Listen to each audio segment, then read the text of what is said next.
Kate Milafalcha, welcome to Irish Granny Helen. Welcome to my returning subscribers. Welcome to everybody who's new here. If this is the first time you've watched one of my videos, you picked a good one. This is a very strange story. You know how I love strange stories. I don't know how I would classify this. I guess we'd have to call it an anomalous archaeological object. I don't know, it's just weird.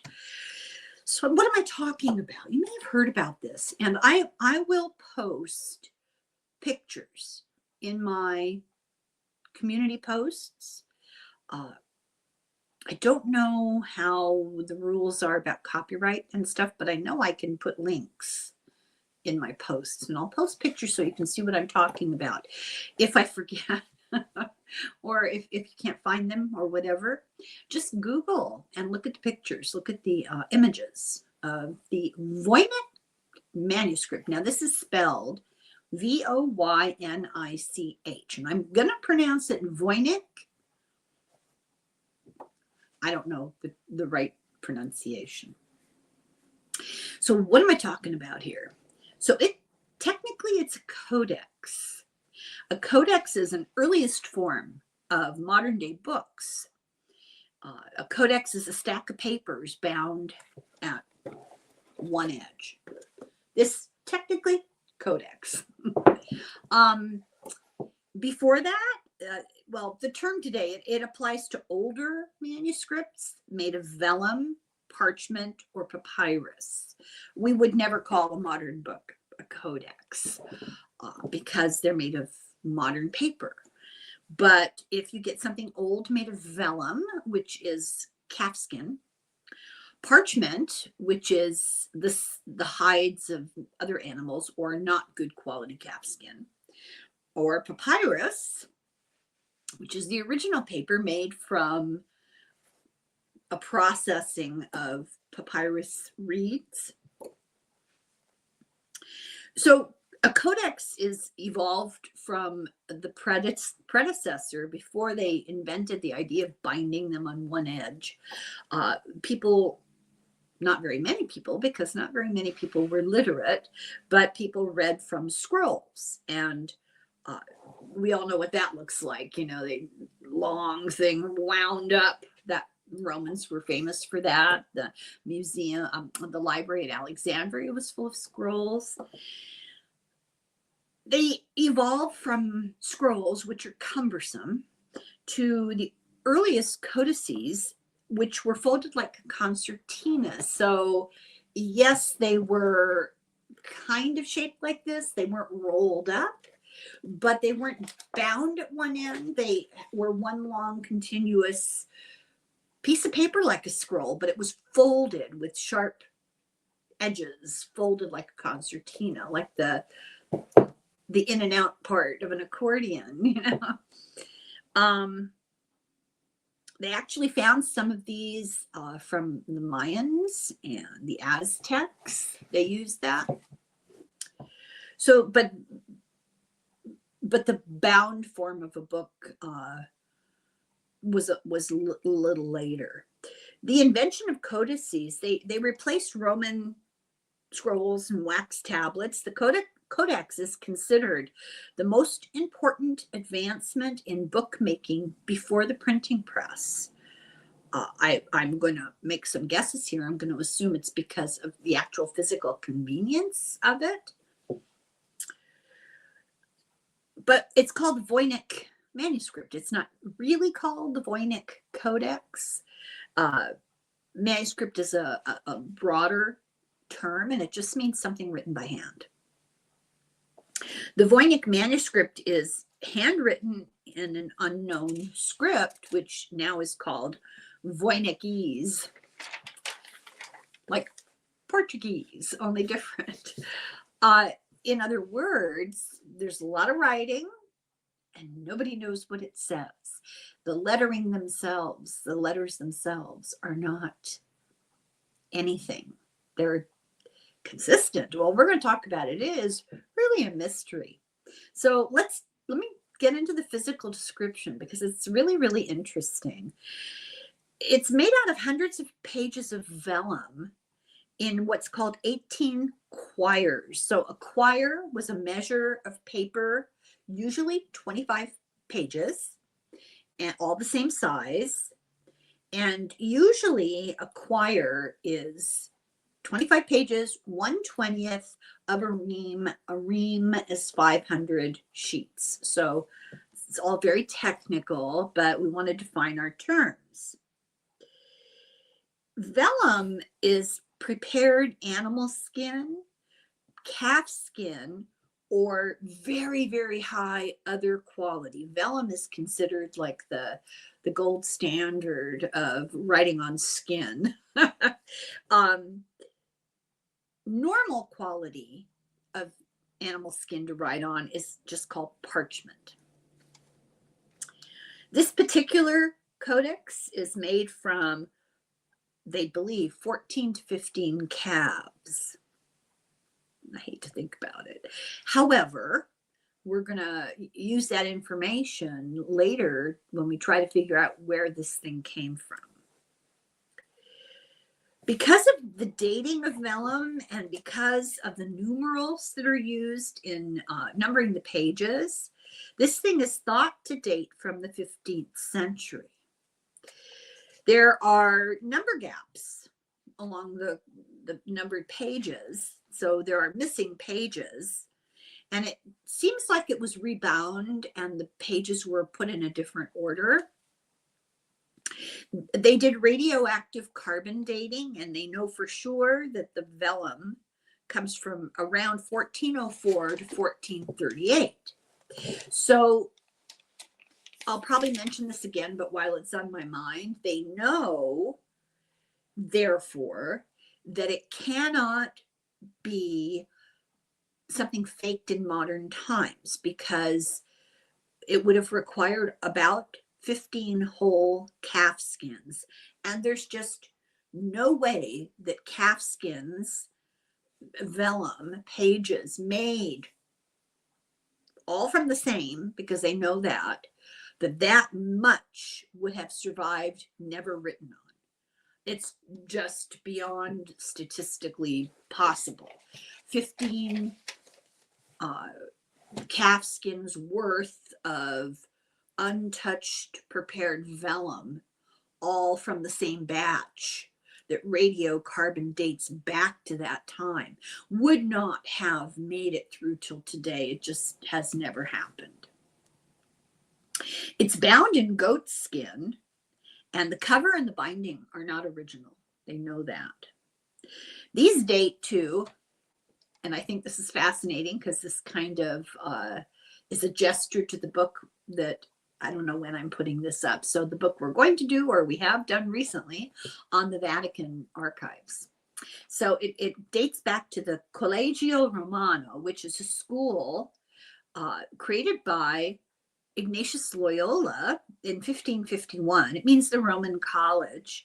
It has morphed into an archive, and it's in Rome. Experts believe that this vellum that comprises the manuscript is very soft from centuries of thumbing through it. It indicates that it had a heavy workmanlike role. It wasn't ceremonial. It wasn't sacred. It doesn't have any gold leaf. It's not fancy. And it looks like it was well used. It has many drawings and charts that are colored with paint. They know that it used a quill pen and iron gall ink. I looked this up. This is ink made from salts and vegetable source tannic acid. And they can use that to date also. The figures in this manuscript are outlined in ink and they're colored with paint. And the paint contents for the various colors are appropriate to the time of the vellum. It's old. I mean, everything in it has been verified old. And if I neglect to mention this, what I looked up makes reference to a lot of the fancy scientific testing, isotopes, radioactivity, X-rays, MRIs. I may not mention all of them. Just rest assured that when they say that they have validated the age of something, they use all this technical scientific stuff. It's kind of boring to go through, so I sort of skipped over it. It does show some signs of retouching, like somebody went back and filled in a few things that were fading. So the text itself, the written part, is 38,000 words. I don't know. 9,000 unique ones. So they're repetition, right? Every page has text, and it's mostly in this unidentified language. They have no idea what this language is. There's a little bit of Latin, but it's like added. Mostly it's an unknown script. You read it left to right the way Western writing is read. There are 240 pages. There's an alphabet. It's obviously an alphabet of some sort with about 20 to 25 characters. There's only about a couple of dozen. A few dozen doesn't make sense. Oh, I guess there's 25 characters that are repeated, but there are a few dozen that are rare. They're only used 1 or 2 times. There's no punctuation. That's not that unusual because the Romans didn't use any kind of punctuation when they wrote, and of course this is not that old, but they didn't even divide words. It was just one big long word, and you had to know enough about grammar and spelling to figure out where to make the separations between the words. In the Middle Ages, I don't think they used punctuation either. I'm not an expert. I could be remembering incorrectly, but I don't think they did. It doesn't seem to be codified. In other words, they don't think it's a secret code. It's what it is. It's a full language. It's not like, the letters that the police got from murderers that were in secret code and everything symbolized something else. They are what they are. The ductus, and that means the flow of the text. It's, how we get, tear duct, things flow through it. The ductus is consistent with the natural speaking or writing flow. I guess experts can look at a written language and they can say, well, this is nonsense because it doesn't flow. The way the letters are formed by hand, they're not abnormally slow and careful, like somebody is doing a secret code and they have to think about every single thing they're translating. It's written in a normal handwriting and written at normal speed. I guess they can tell if you're laboring over something or if you're just writing. There's no hesitation, no delay. It contains a now unreadable signature. It can still be seen under certain light, like infrared or I can't remember how they are still able to visualize it. It has faded, and they used to be able to see it, but now they can't. It's in Latin letters, so it's letters we would recognize in the margin, and it's a person's name.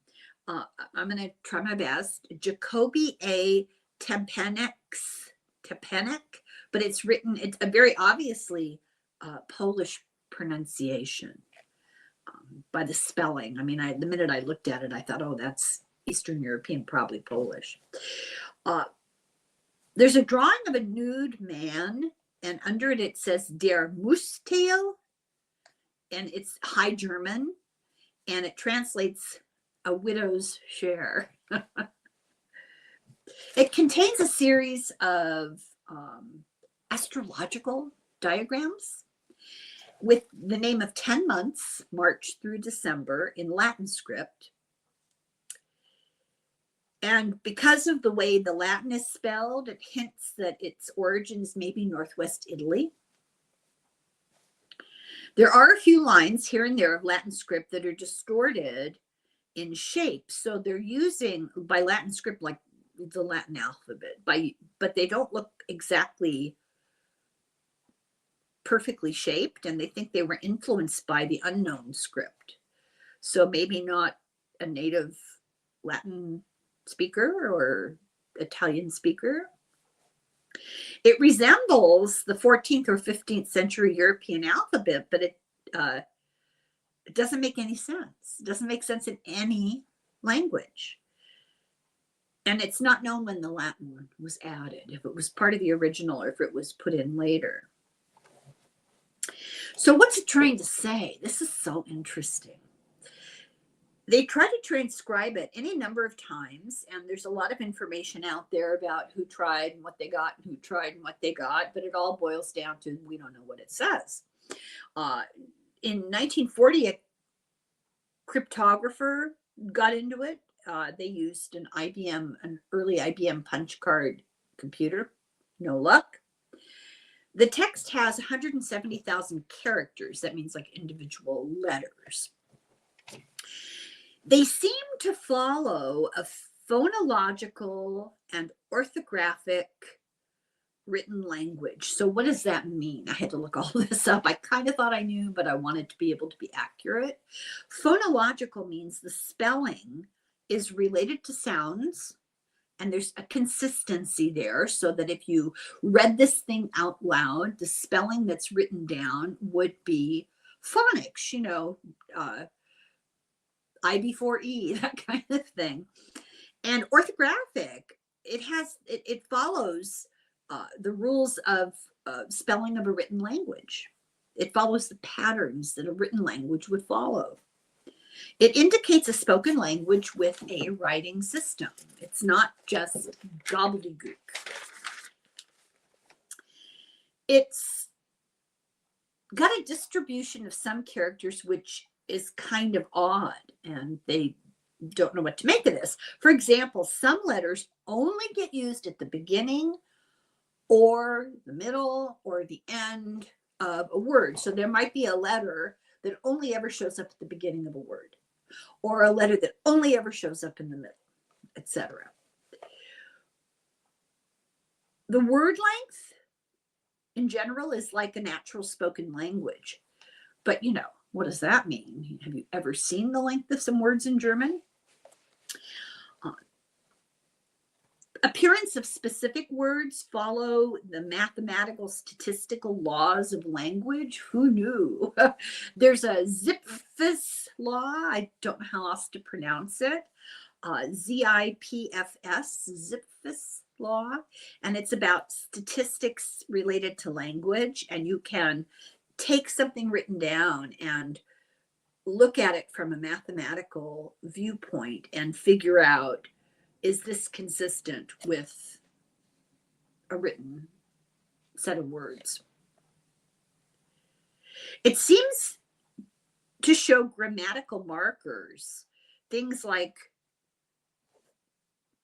you're talking about Helen's book. It would be apostrophe S at the end of my name.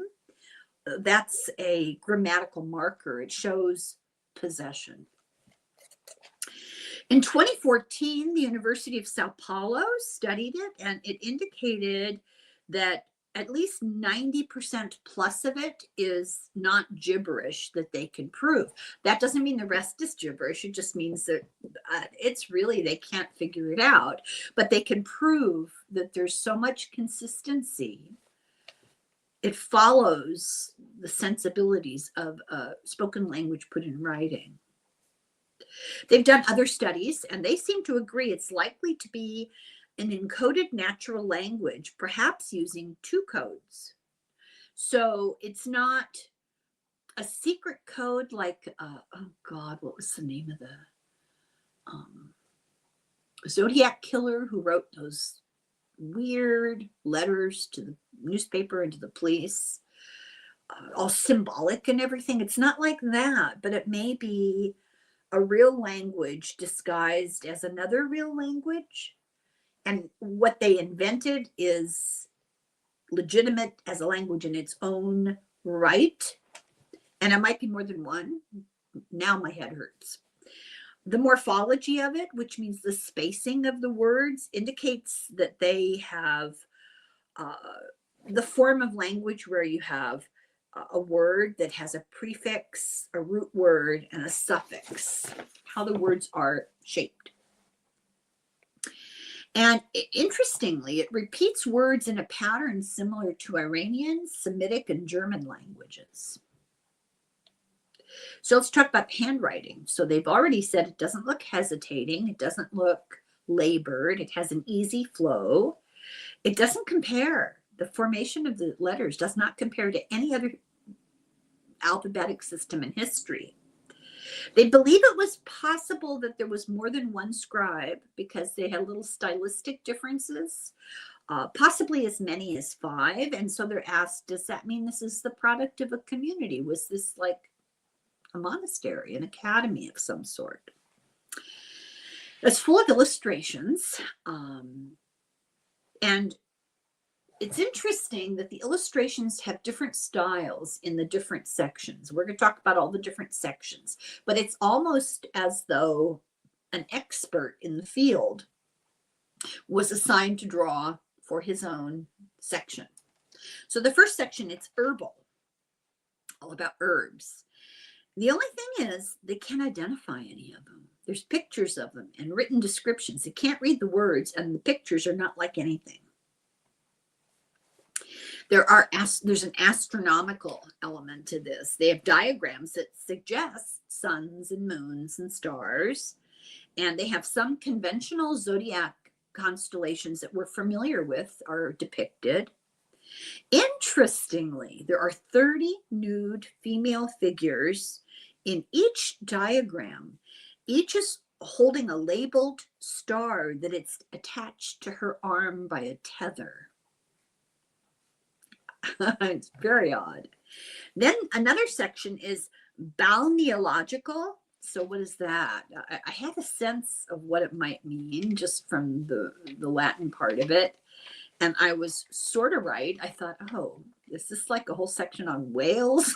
No, it's about healing waters, thermal baths, mineral waters, healing baths, mud, like spa, a water type spa.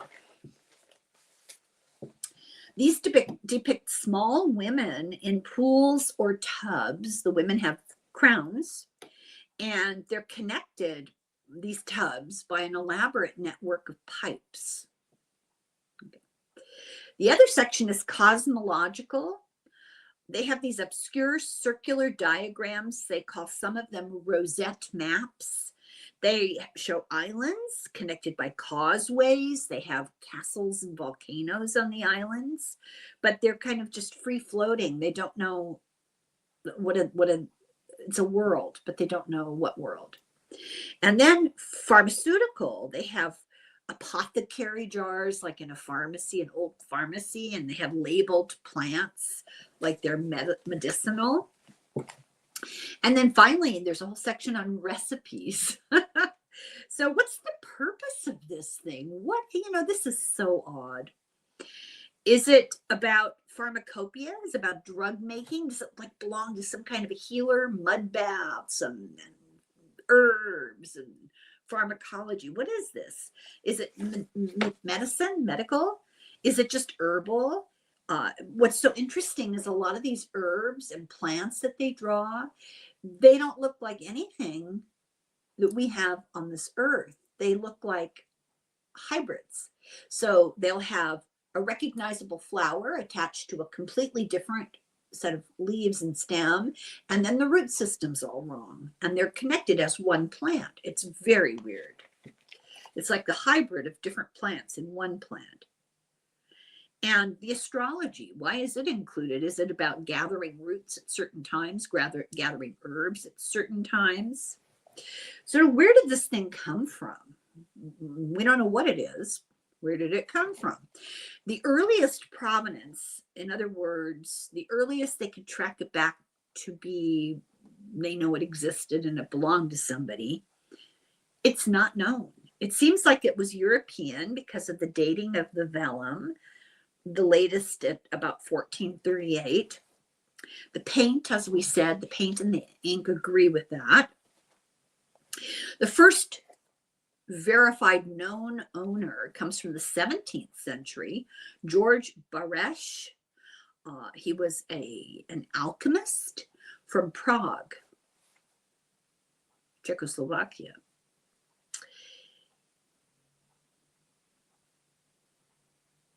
He claimed that it was taking up space in his library for years, and he didn't seem to really know much more about it. I think it's important just to throw this in here that wealthy people, very wealthy people, would have vast libraries of their own in their fancy house, their castle, their mansion, whatever, their villa. And they may not know every book in the library because they would have inherited it. He sent a sample of a copy to a Jesuit scholar named Kircher. This was a Jesuit scholar from the Collegio Romano, in which we talked about, the Jesuit Academy in Rome, because Baresch had deciphered, because Kircher, he had a reputation. And I don't know, why is my nose itching? It does this whenever I'm getting information. Just keep that in mind. It's very odd. So he sent a copy to this Jesuit who was a scholar of Egyptian hieroglyphics. He had translated them, and he had written a Egyptian Coptic dictionary that was well respected at the time. It was the first of its kind. And this letter between Baresch about his book to the Jesuit Kircher is dated 1639. Kircher wanted the book, and Baresch said no. So when he died, it went to his friend. He left it in his will to his friend Jan Marek Marci, who was the rector of Charles University in Prague. Marci sent it to a friend, Kircher, and sent a cover letter with it. And he implied that surely this weird book was written by Roger Bacon. So I recognized the name, but I looked up more information about him, and it all came back. I don't think I thought of Roger Bacon since about 1970. I think we studied that. He was known as Dr. Mirabilis, like the miracle doctor. He was a medieval English polymath, like a real bad overachiever, like he did everything. He was a wizard and a necromancer, and a scientist and historian and a linguist, and he just it's annoying.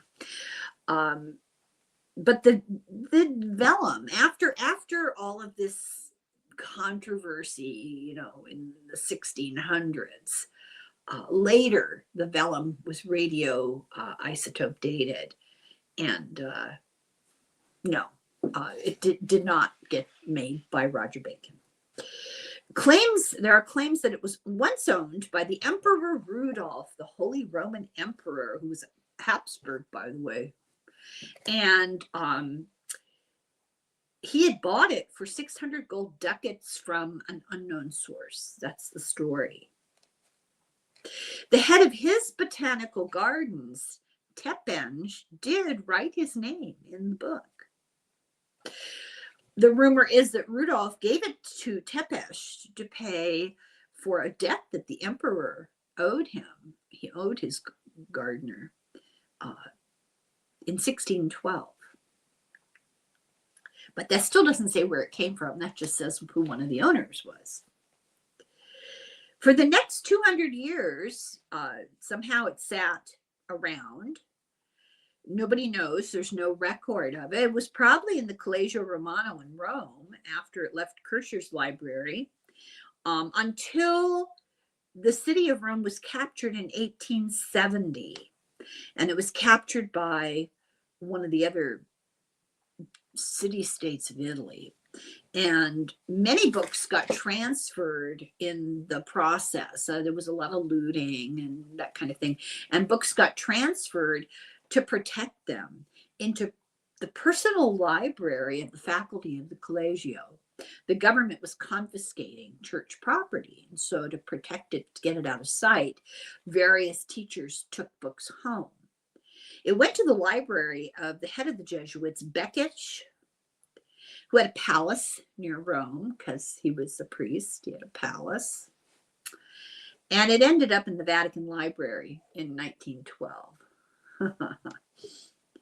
Some books got sold to other people later from the Vatican Library. I guess they were thinning out their collection. And a guy called Wilfrid Voynich bought it. He spent the next 7 years trying to get someone to decipher it. In 1930, he died, and the book went to his widow. She was the daughter of somebody famous. She died in 1960, and the book was left to a friend of hers. In 1961, the friend sold it to an antiquarian book dealer named Krauss. He kept it till 1969, and then he donated it to Yale. So there are many theories about the authorship. Disproven by carbon dating. Bacon didn't own it or didn't author it. John Dee, the astrologer and wizard for Queen Elizabeth I, no, the dates are wrong. Some accuse Voynich of creating it for money, but they've shown now by dating the vellum that post-medieval forgeries have been absolutely ruled out. It is not possible. The science says that much unused vellum of that quality and quantity is just inconceivable. Some say a guy called Giovanni Fontana in 1430 who wrote a mnemonic machine of ciphers. I have no idea what that is. I have no idea that he wrote the book in 2006, but that's just up in the air question. In 2006, there was a book written by a guy called Nick Pelling, a computer programmer and an investigative writer. And he proposed that the book was written in the 15th century by a northern Italian architect, Antonio Avellino. I have no idea why. My sources didn't really go into it after that. So two guys called Janik and Tucker say that because of the particular plant and animal life depicted in it, that they think it came from Mexico around 1560s to 1570s. The NSA, the intelligence agency, their cryptographers couldn't figure it out. One theory, this is interesting, is that it's a private scientific shorthand, but then they discovered that it's not, because shorthand by definition abbreviates things. There are no abbreviations in it. A question that some people asked is it seems almost to follow patterns of Chinese. Is it Chinese in origin? Or is it a constructed universal language? But a universal language is an actual technique that was developed, and it's much older than this technique, so it's not that. Or is it just a big old hoax using this object called a Cardan grill, Grille, around 1550 was enveloped. It was a tool for encryption, and it had, I didn't see a picture of it, but it used all the facets of a language in this overlay, and you would put it down and you could move parts of it around and fake the language. But that wasn't invented until 100 years after the manuscript was put together. Is it too sophisticated for a hoax? Yale did a study and said, it's not a hoax. But then they did even a further study using advanced computers, and they said, well, maybe. So far we have 0 answers, except it's old. Is it glossolalia? This is a false spoken language. You can witness glossolalia any day. Paula White does it all the time. Paula White is the official White House pastor. There are videos on YouTube of her, blah, blah, blah, blah, blah. It's something else. Speaking in tongues. Is it channeling? How are they going to prove that? Is it outsider art? Did somebody just invent this out of whole cloth as an art project? The word glossolalia, by the way, means stream of consciousness, speaking in tongues. It's been compared to similarities in a little bit of the work of Hildegard von Bingen when she suffered migraines and she continued to write stuff. She went into a trance state and produced glossolalia. But, you know, that's really a stretch. There have been a number of modern copycats with false writing and false illustrations. People have written books about it. Interesting here, symphonies and chamber music have been written about it. And so we've come finally to the conclusion that we know no more about it than they did centuries ago. Except maybe we do know the age of the vellum. I just think it's fascinating, and I hope you find it fascinating too. And I'm really going to try to put at least a link to images in my posts so that you can see. I can't hold them up here. I don't want to get in trouble with copyright and everything. Of course, what copyright? They don't know who wrote it. Okay, that's that. I just thought that was so entertaining and so mysterious. It's an unsolved mystery. Thank you very much for watching. I really appreciate it. Slán go fóill. Slán.